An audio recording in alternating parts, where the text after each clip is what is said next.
राज्यसभा में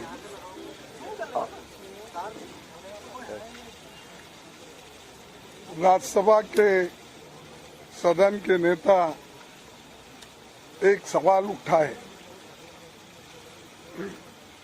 और वो जो सवाल उन्होंने उठाया था हमारे सदन को कोई संबंध नहीं था, क्योंकि डेमोक्रेसी के बारे में जो राहुल जी ने वहाँ के कॉलेजों में और सेमिनार में कहा था,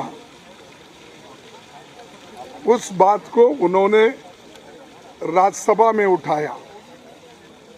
एक तो रूल्स के तहत ये गलत है और मुझे समझ में नहीं आ रहा है, जो हमारे चेयरमैन साहब हमेशा रूल्स की बात करते हैं, तो किस रूल में और एक व्यक्ति और दूसरे सदन का सदस्य है और उसके बारे में यहाँ पर एलिगेशन लगाना और उनके भाषण को अपने ढंग से पेश करना, एक काम सदन का नेता गोयल जी ने किया और ऐसी अभद्र भाषा उन्होंने इस्तेमाल किया कि शर्म आना चाहिए, वो आना चाहिए।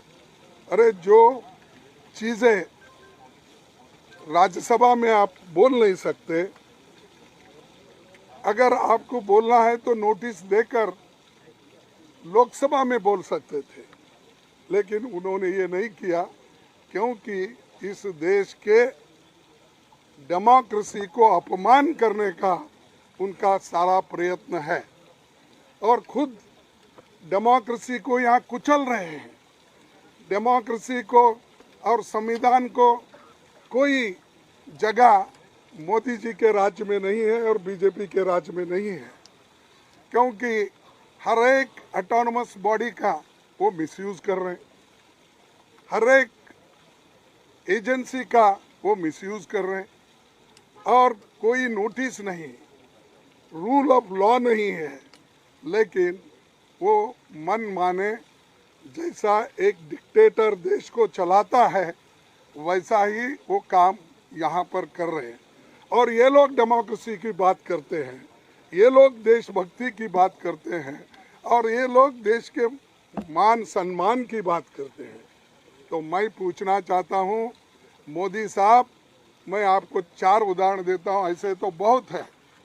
आपने जो चाइना गया, शंघाई में क्या कहा, मैं यही शब्द आपके सामने रखूंगा ताकि मोड़ तोड़ के बोल रहे हैं ऐसा नहीं होना, कि earlier you felt ashamed of being born in India, now you feel proud to represent the country. Indians abroad had all hoped for a change in the government last year. ये किसने कहा? मोदी जी ने कहा, प्रधानमंत्री ने कहा। और प्रधानमंत्री ये कहते हैं देश की मर्यादा चले गई, अगर डेमोक्रेसी और कॉन्स्टिट्यूशन पे अगर बात करते हैं किसी कॉलेज में, किसी सेमिनार में, तो आप उनको टोकते हैं और हम देशद्रोही बनते हैं। ये देशभक्त वहाँ जाकर ये बात उन्होंने कही। फिर उसके बाद साउथ कोरिया में उन्होंने क्या कहा?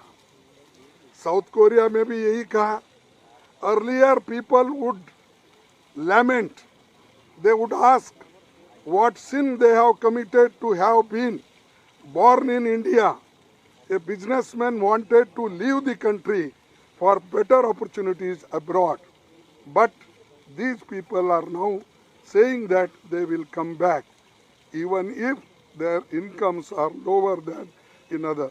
यानी 70 साल में जो कुछ इस देश में हुआ, या जो इंडस्ट्रियलिस्ट बढ़े, जो इन्वेस्टमेंट हुआ, उसकी उन्होंने ऐसा कंडम किया कि उस वक्त के बिजनेसमैन बेकार थे उस वक्त के लोग बेकार थे, उस वक्त के लोगों को कोई इज्जत नहीं थी, सिर्फ इन्होंने आने के बाद ही इज्जत बढ़ा दी, ये उन्होंने इसमें कहा। फिर उन्होंने और एक बात कही कनाडा में, उन्होंने वहाँ क्या कहा, देखिए उन्होंने ये कहा कि जिनको गंदगी करनी थी वो गंदगी करके चले गए, पर हम सफाई करेंगे। और दूसरी बात भी कहे, मैं ज़्यादा नहीं कुछ बोल, अरे गंदगी तो आप कर रहे हैं, डेमोक्रेसी को आप डिस्ट्रॉय कर रहे हैं, संविधान के धज्जे उड़ा दे रहे हैं, और सब एजेंसी को हाथ में लेके हर अपोजिशन पार्टी को दबाने का, कुचलने का, सप्रेस करने की बात आप कर रहे हैं। और ये ऐसा है, चोर उल्टा कोतवाल को डांटे, हाँ, उल्टा चोर कोतवाल को डांटे। ये ऐसे हैं, खुद तो डेमोक्रेसी को खत्म कर रहे हैं और डेमोक्रेसी को बचाने के लोग हैं वो। तो ये कहावत भी है और सबको मालूम भी है।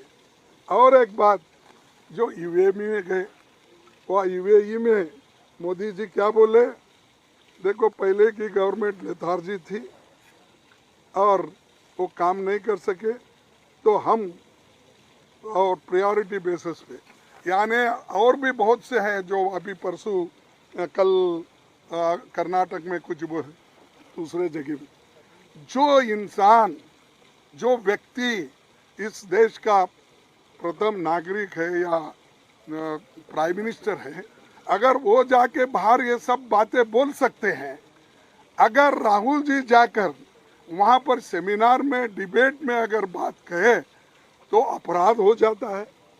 तो ये उनको समझ में आना चाहिए। लोग खुद डेमोक्रेसी को कुचल रहे हैं, वो लोग ये सब बातें कर रहे हैं। इसीलिए आप सभी पार्टी के लोग, हमने यही कहा, देखो भाई आपको ये मसला उठाना भी है, आप उस सदन में उठा सकते हैं जिस सदन के वो सदस्य हैं, इस सदन के वो सदस्य नहीं है। तो इसीलिए हम आपके सामने ये बात कहने के लिए सभी पार्टी के नेता, 16-17 पार्टी के नेता लोग आए हैं।